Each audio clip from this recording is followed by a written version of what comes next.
Preso o ex-ajudante de ordens de Jair Bolsonaro, investigado por fraudes em cartões de vacinação, troca de advogado. Ontem, Rodrigo Rocha, ligado à família do ex-presidente, deixou a defesa de Mauro Cid. Para o lugar dele, o tenente-coronel escolheu Bernardo Fenelon, que é um especialista em crimes de colarinho branco e em delação premiada. Fala, André Viana.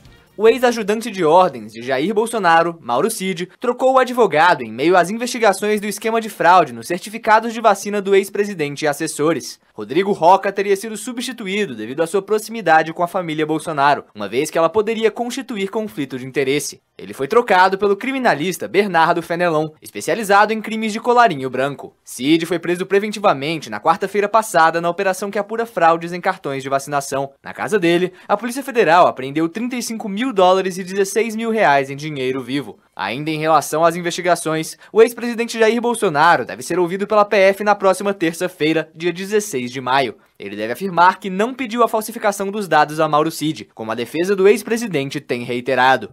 Bom, não é novidade que o bolsonarismo tem tentado colocar nos ombros de Mauro Cid, e apenas de Mauro Cid, o escândalo de falsificação dos dados de vacinação do presidente, da filha do presidente. A gente já explicou aqui como essa hipótese não para em pé, mas é essa que tem sido sustentada pelo bolsonarismo. Aliás, o próprio Jair Bolsonaro, no dia da busca e apreensão, na primeira entrevista que concedeu, disse: "Eu não fiz nada.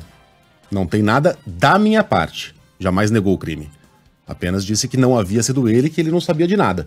Ou seja, ficou a impressão ali de que ele estava tentando colocar nas costas daquele que já estava preso, o Mauro Cid. As mensagens do núcleo bolsonarista publicadas nas redes sociais também sugerem que a intenção seja essa. E consta que o pai do Mauro Cid, um general muitíssimo respeitado, estaria bastante insatisfeito com essa situação, e que também a esposa do ex-ajudante de ordens do presidente teria se tornado um barril de pólvora, porque não estaria nem um pouquinho feliz com o marido assumindo toda a responsabilidade pelo que aconteceu.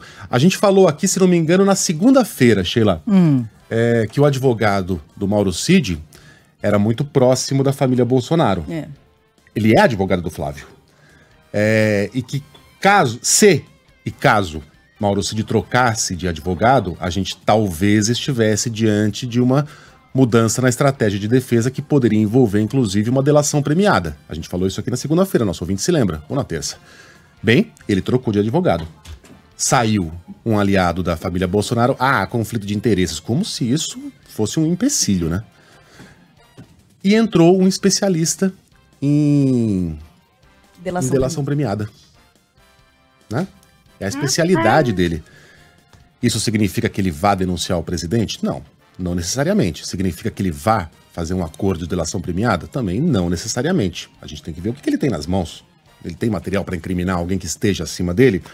Agora, eu estava ouvindo agora há pouco o tio Rei, e ele contava, isso eu não sabia, que o Mauro Cid era um tenente-coronel muito respeitado e no caminho de se tornar um general como o pai.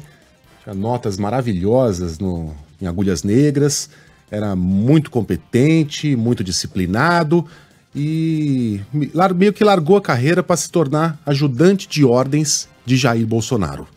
E aparentemente ingressar em uma vida de crimes, pelo que a gente sabe até agora. Tentando desamarrar joias entregues pela Arábia Saudita ao governo brasileiro, tentando falsificar e conseguindo falsificar cartão de vacinação, enfim, fazendo todo tipo de trabalho de despachante de malandro. Escolhas, né? Cada um com as suas.